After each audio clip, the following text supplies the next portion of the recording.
It looked like a jump ball until it turned into chaos. What should have been a routine moment instantly exploded into scandal, and everyone in the building saw it except the 3 people wearing whistles.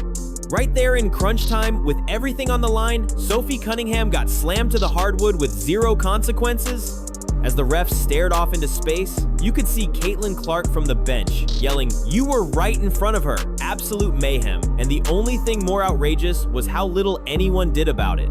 Caitlin Clark had finally snapped. She couldn't take it anymore. After seeing Sophie get body slammed with no call and the official right there, front row, just watching she let it all fly, "You were right in front of her," she shouted, her voice echoing through the arena.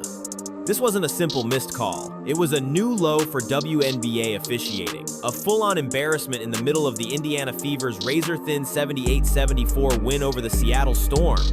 This disaster wasn't just another bad whistle. It was a perfect snapshot of everything rotting from the inside out in WNBA officiating right now. This was one of those moments that makes fans want to riot. What are you doing, ref? Seriously, when a foul is this obvious, and the whole crowd sees it except for the guys in stripes, basketball feels broken.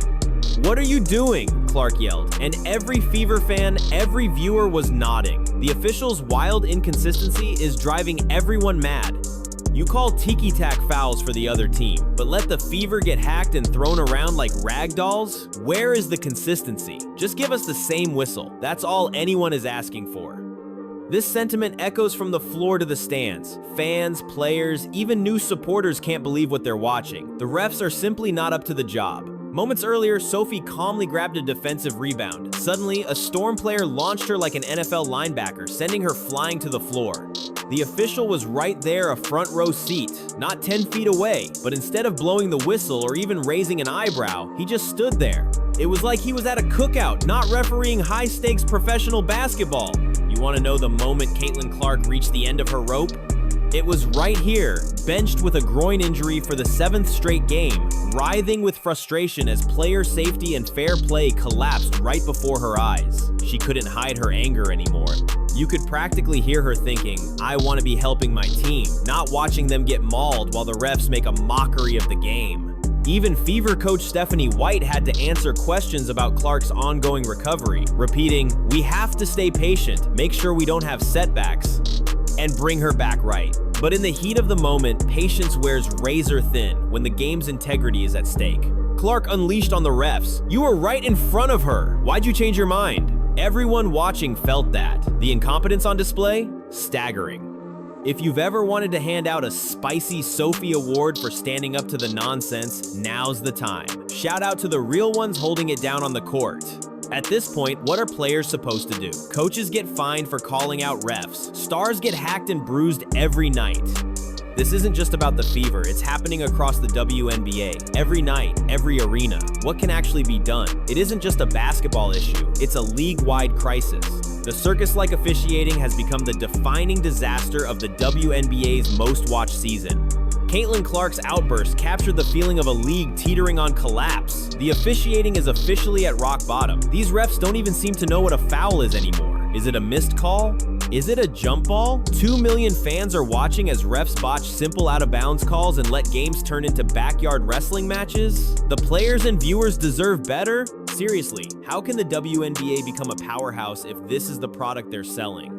To add insult to injury, Sophie Cunningham was fined $500 for making a TikTok clowning the refs while real dangerous hits go unpunished in live games. Meanwhile, Commissioner Kathy Engelbert has the audacity to claim that only losing teams complain about officiating. Someone needs to tell her, when your biggest star is getting clobbered and missing games, this isn't about wins and losses, it's about survival. This problem is bigger than Indiana. Right now, if you wear a Fever jersey, you know the refs will cheat you out of every close game. The pattern is so glaring that even the league's most respected coaches are fed up. Becky Hammon is venting in the press. Kelsey Plum is showing up with scratches and bruises, asking why she only got to shoot 6 free throws when she got mauled for 40 minutes. Kelsey Plum said it herself. "I got scratches on my face. I got scratches on my body. And these guards on the other team get these ticky-tack fouls, and I'm sick of it. I get fouled every possession. Ray gets fouled all the time and they don't call it. It's really frustrating. The refs don't see it, or maybe they don't want to. Through all this chaos, one player is keeping hope alive for the Fever. Sophie Cunningham keeps delivering, proving she's much more than just Caitlin Clark's enforcer. 19 points on 5 of 6 shooting, including 4 deadly three-pointers. There's a reason fans call her the blonde bomber. Nobody else on the Fever could hit from deep, but Sophie kept them in the game. She's exploded as the team's most clutch performer without Clark. Ever since going viral for standing up to bullies and backing up Clark during the Sun Brawl, she's been unstoppable. Sophie's rise from grinder to star is the highlight of this wild season. 5 straight games of high-level production, hundreds of thousands of new followers, and her jersey flying off shelves, she's fully embraced the spotlight and keeps proving herself on the court. Her last game, 17 points, 5 boards, a true spark plug for a shorthanded Indiana squad. Still, Indiana can't shake their tendency to collapse. Up 55-42 late in the third, suddenly gasping for air as Seattle goes on a 10-2 tear and slices the lead to 4. With Clark out, the Fever look allergic to success. The team did everything possible to squander a 12-point lead again. By the fourth quarter, tension was through the roof as Seattle cut the lead to just 1. Watching Indiana try to close games feels like playing with fire. The late-game meltdowns happen every week. Coaching adjustments look non-existent. Opposition makes a run and the Fever barely have an answer. Kelsey Mitchell, usually the engine, couldn't get going at all, shooting 3 for 16 and missing all 8 three-point tries. It was like watching someone attempt surgery with oven mitts. Others desperately had to step up. Aaliyah Boston delivered again her 6th straight double-double, 16 points, 12 rebounds, and a killer personal 9-point run at the most desperate moment. Boston's return to dominance is the best thing to happen to Indiana lately. When she's aggressive, crashing the boards, contesting, finishing tough shots, the Fever have a fighting chance. Her game has grown massively. Low block beast, now a reliable facilitator and versatile defender, always there to anchor the team under pressure. Add Natasha Howard's veteran fire, and you see why Indiana keeps finding ways to win. Howard dropped 21, finished strong at the rim all night, and showed what high basketball IQ looks like when everything else is shaky. She's become the emotional heart of the squad, thriving while chaos erupts around her. Howard understands her job and executes it. No flash, just pure consistency. In the league, that's a treasure. Seattle, meanwhile, handed this game away in crunch time. The Storm had looks. They had momentum. Skylar Diggins missed 2 threes that could have erased everything. Naya Awome disappeared in the biggest moments, and Gabby Williams' final shot rimmed out. Seattle is stumbling at the worst possible time, now just 16-13 and in full-on panic mode with the playoff race about to reach fever pitch. Fourth quarter flops are becoming their tragic hallmark. For Indiana, this wasn't just a road win, it was a statement. It moved the Fever to a sparkling 17-12 record, solid 5th place. And, crucially, they now own tiebreakers over 2 playoff rivals in Seattle and Las Vegas. It's more than symbolic. It means everything in a Wild West where one possession changes entire seasons.